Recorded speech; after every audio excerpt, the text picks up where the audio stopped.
So what is necessarily essential for a personal trainer? I think when we're talking about other attributes or skills for personal trainers, a lot of times I believe the first thing is the customer service aspect. How you show up is important.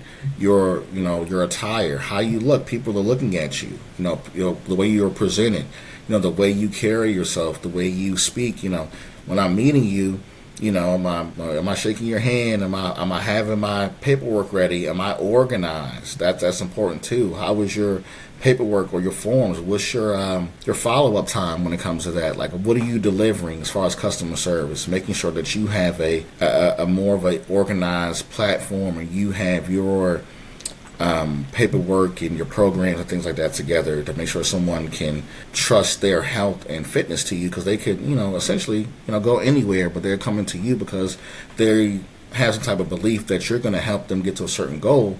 But again, that customer service aspect is important too. More than that, same. How's your time management? Because that's important too.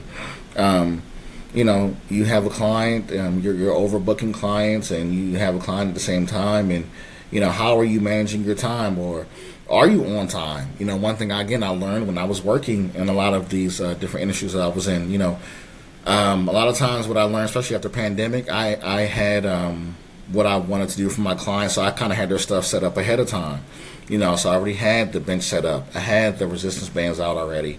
I had the stepper out. So as we're going through the workout, I'm not constantly having to move things around and do this and do that as much as I can, because we worked in a bigger corporate wellness spot and there wasn't that many trainers. But I was already prepared, so we got to make sure that flow is good as far as your time management is good, and making sure that you're scheduling your clients out. So when I say time management, so you're not going from week to week scheduling the client as much as you can, try to stay in the fixated time.